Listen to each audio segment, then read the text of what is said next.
Ang alas 8 ng umaga mga kapartners, nagbabalik pa ang Pulisyon ng Bayan matapos maghatid ng tulong sa iba't ibang bahagi ng bansa. Ang SMNA Foundation Incorporated, Pag-asa at Kagalakan naman ang hatid sa mga biktima ng lindol sa San Isidro, Davao Oriental.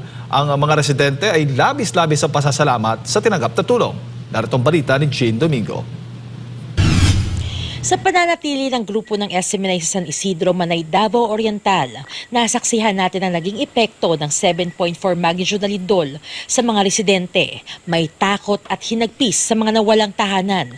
Gayon din ang ditiyak na kinabukasan.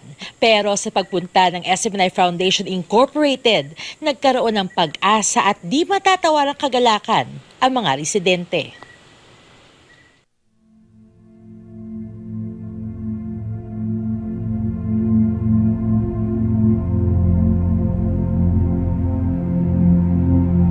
Tahimik, payapa, matiwasay.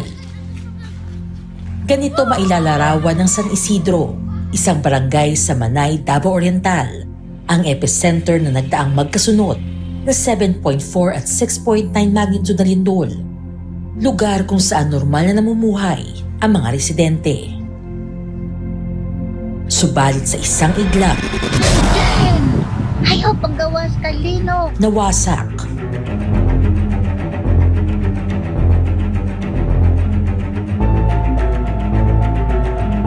Nagkabitak-bitak.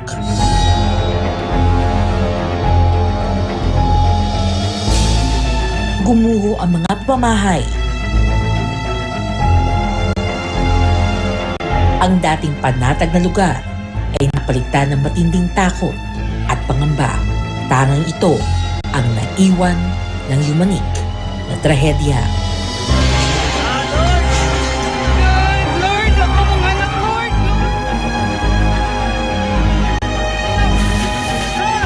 In Jesus' name. In Jesus' name.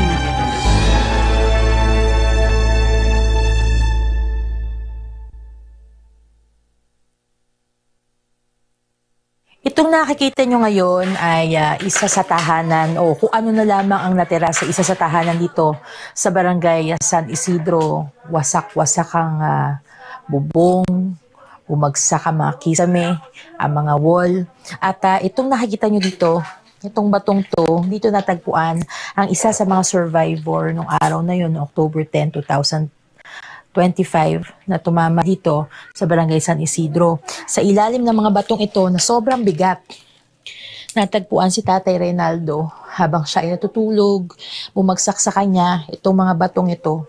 At buti na lamang itong kahoy na to ay humarang dito sa mga bato na to kasi kung hindi, tuluyan na siyang maiipit sa ilalim ng mga batong ito at malamang ay hindi na siya matatagpo ang buhay nung araw na iyon.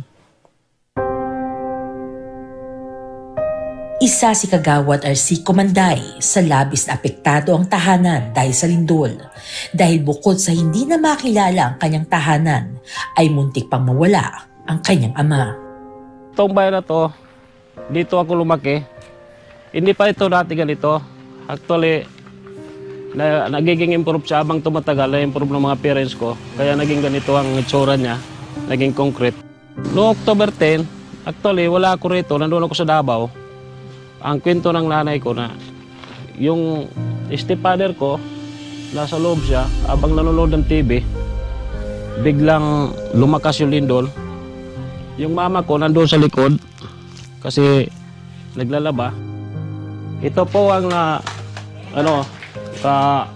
takip sa stepfather ko. Kaya nahirapan siyang lumabas dahil yung ulo na lang niya yung nakita dito banda. Opo.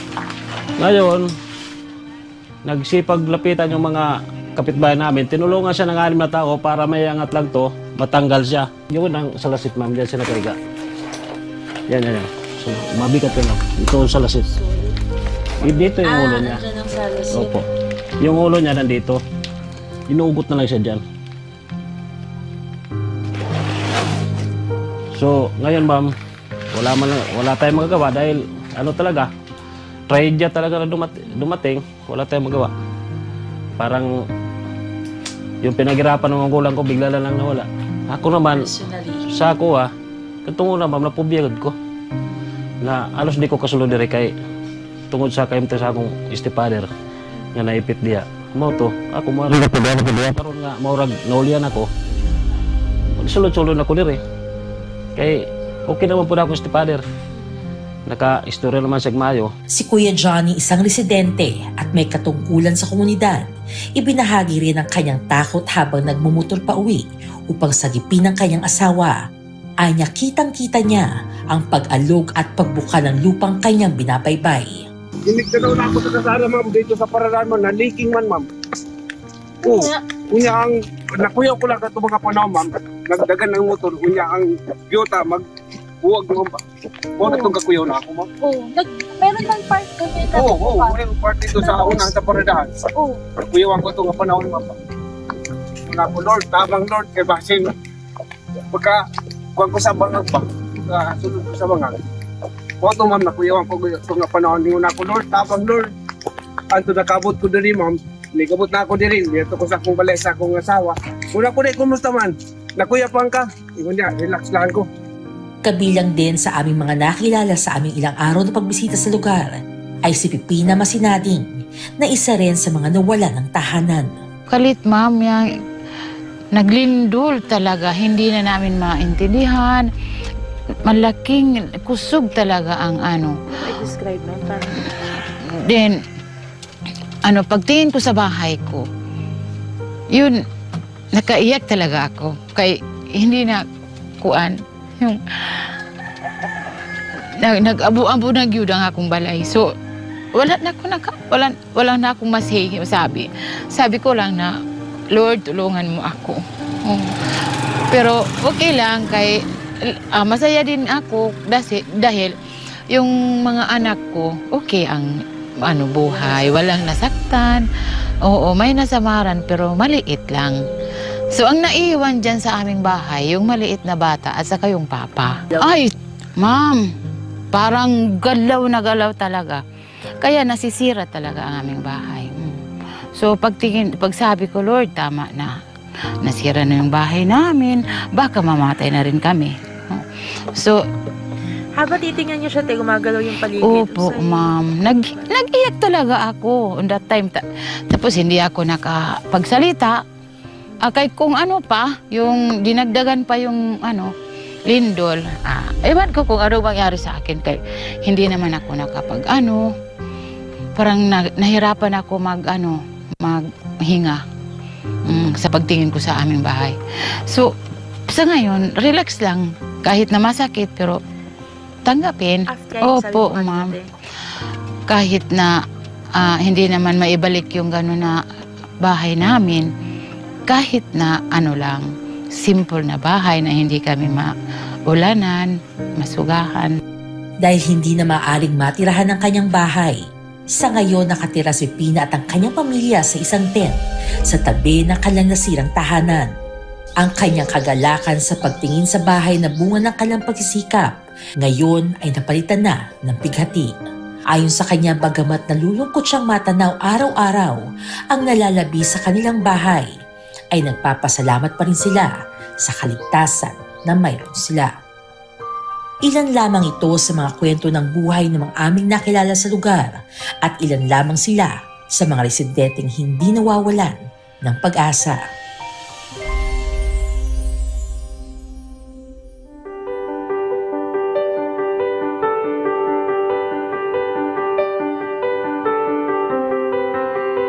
Matapos ang naganap na trahedya, ay agad na naghanda ang SMNI Foundation Incorporated na sa loob ng maraming taon ay pinapatunayang hindi kailangan may posisyon o katungkulan upang maghatid ng tulong. Hindi rin ito alintana ang layo o hirap ng biyahe upang magtungo sa mga lugar na lubos na nangangailangan. Sako-sakong bigas.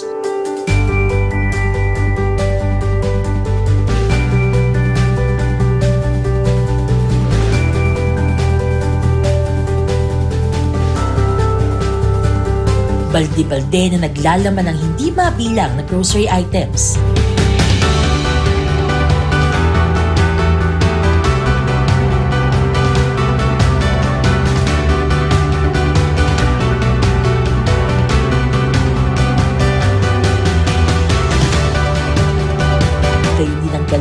ng malinis na tubig ang inihanda para sa mga residente na bagamat hindi nila kusang hiningi sa SMNI Foundation, ay taos-puso namang itong inhatid para sa kanila. Mga residente po ng Barangay San Isidro, tayo na may lahat tayo biktima nito at saka hindi tayo talaga nakapaghanda. Pero alam ko na may Diyos tayo sa itaas, hindi tayo pababayaan.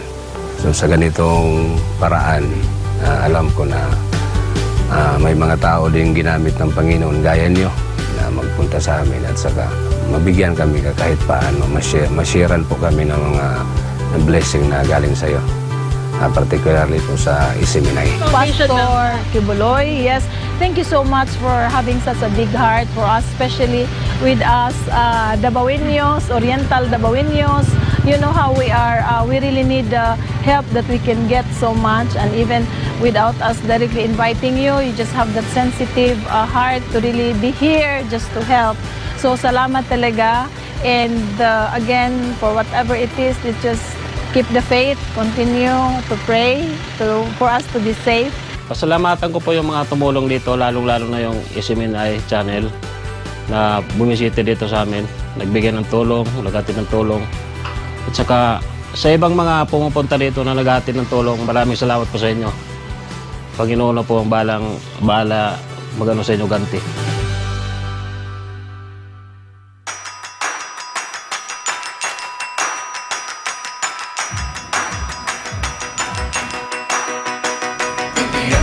At sa araw ng pagdating ng SMNI Foundation, hindi pa man nag-umpisa ay di na masidla ng kagalakan ng mga residente.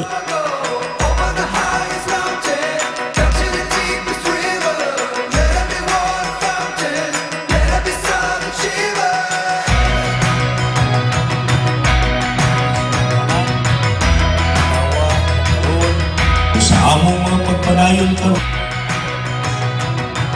ang SMNI Foundation walang corruption.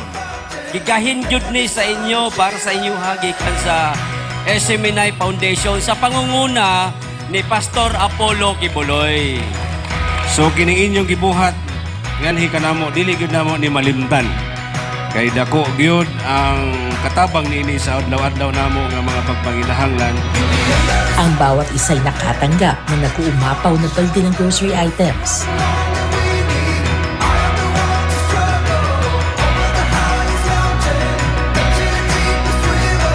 Lahat ay napamahagian ng sako-sakong bigas.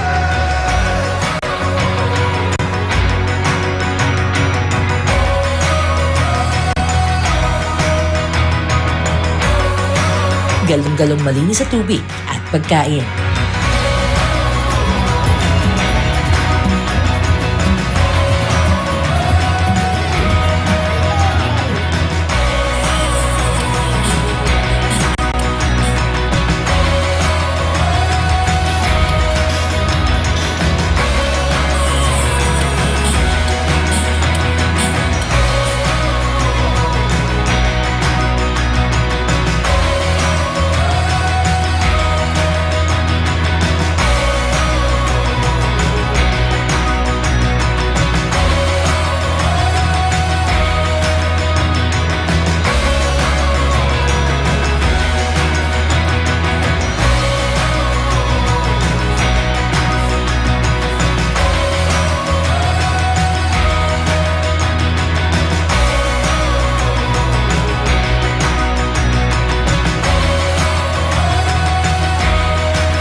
Nag-uumapaw at bakas sa mukha ng bawat isang kagalakan. Tila kahit sa mga oras na yun, anuman ang kanilang sinapit, ay pansamantala nila itong nalimutan at bahagyang nalumbalik ang kagalakan at pag-asa ng bawat isa. Sige lang. Okay na po. Nakakabawi na po ba? Diba? Gusto kayong sundol tayo. Takot na rin.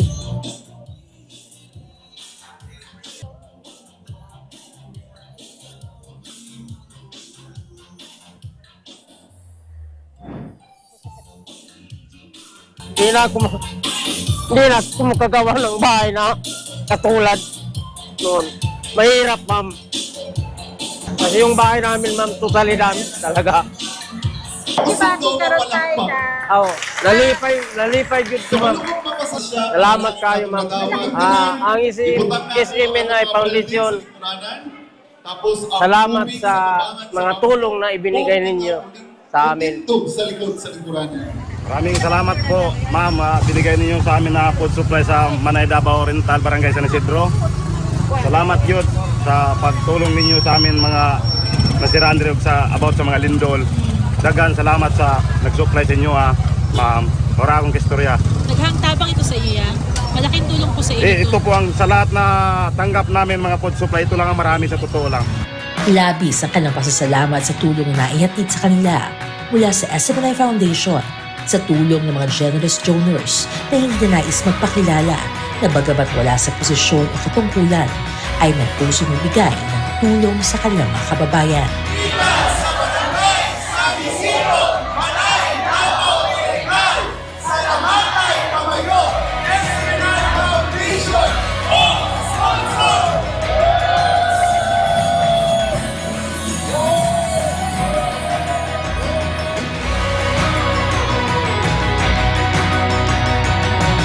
Salamat SMNI Foundation sa sponsor.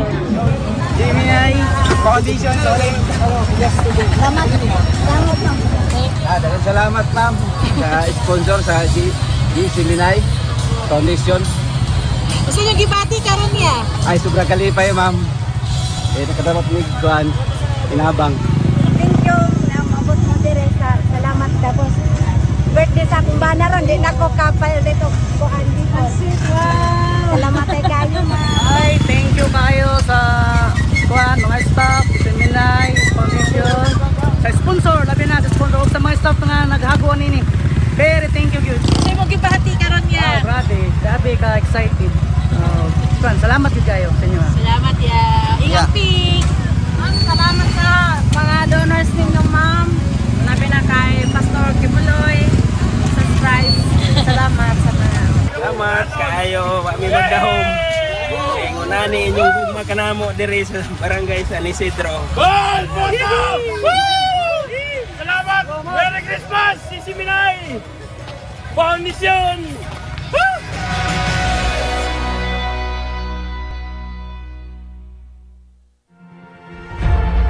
Ilan lamang ito sa mga buhay na nagkaroon ng pag-asa matapos sa naging pagbisita ng SMNI Foundation Incorporated sa San Isidro, Manay, Davao Oriental.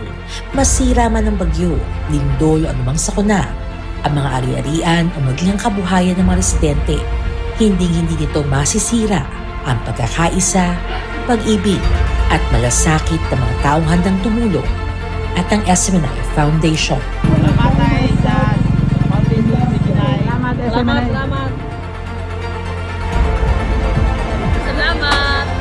Salamat SMNI Foundation.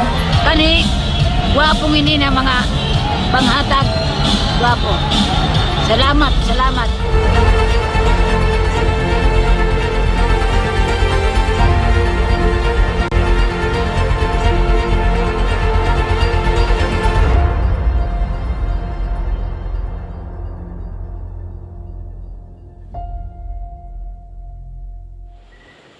Yan ang misyon ng SMNI Foundation Incorporated, ang makapaghatid di lamang ng mga pangangailangan, kundi ng pag-asa para sa ating mga kababayan. Para sa mga nais humabol at magpaabot ng tulong sa ating mga kababayang biktima ng kalamidad, maaari kayong magpadala ng GCash donations sa SMNI Foundation via GCash number 0995-284-9117 at 0917-714-1820. Yan ang pinakahuling ulat mula dito sa Davao Oriental. Ako si Jean Domingo, para sa Diyos at sa Pilipinas kong mahal. Ayan, at sa lahat po ng